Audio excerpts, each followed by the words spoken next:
Assalamualaikum warahmatullahi wabarakatuh.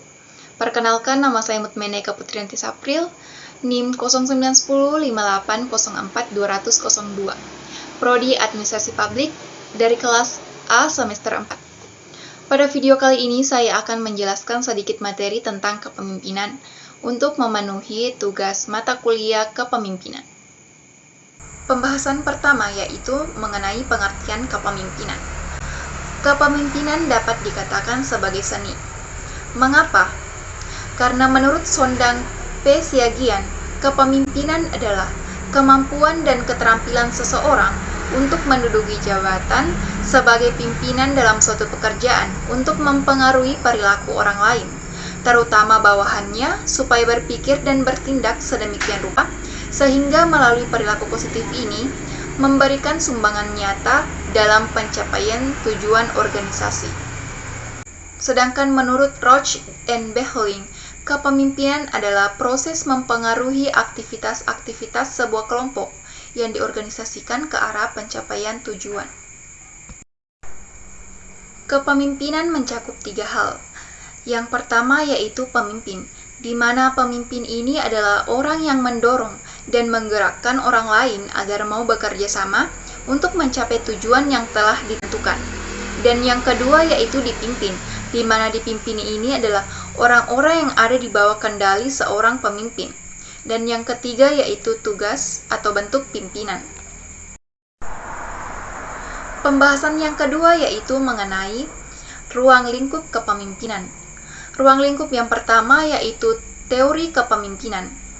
Menurut George R. Terry, teori kepemimpinan itu adalah 9, di mana yang pertama, teori otokratis, kedua, teori psikologis atau motivasi, teori ketiga, teori sosiologis atau relasi, keempat, teori suportif atau bimbingan, kelima, teori laissez-faire atau kebebasan, keenam, teori kelakuan pribadi atau adaptif, ketujuh, teori sifat atau unggul dan kualitatif, yang kedelapan, teori situasi atau responsif, dan yang kesembilan yaitu teori humanistik atau interaksi antara pimpinan dan bawahan. Ruang lingkup yang kedua yaitu teknik kepemimpinan. Teknik kepemimpinan ini ada 2. Yang pertama, kemampuan dan keterampilan teknis pemimpin dalam menerapkan teori kepemimpinan di tengah praktik kehidupan, yaitu melingkupi konsep pemikiran, perilaku, dan sarana yang digunakan. Dan yang kedua yaitu melingkupi konsep pemikiran, perilaku sehari-hari, serta peralatan yang digunakannya. Kategori kepemimpinan ada 6. Yang pertama etika profesi, kedua kebutuhan dan motivasi, ketiga dinamika kelompok, keempat komunikasi, kelima kemampuan pengambilan keputusan, dan yang terakhir keterampilan berdiskusi.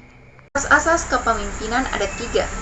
Yang pertama kemanusiaan, di mana pemimpin dapat mengutamakan sifat kemanusiaannya, dan pemimpin pula dapat mengembangkan potensi setiap individu. Yang kedua yaitu efisien, penghematan teknis maupun sosial, dalam hal ini sumber daya manusia dan sumber daya alam.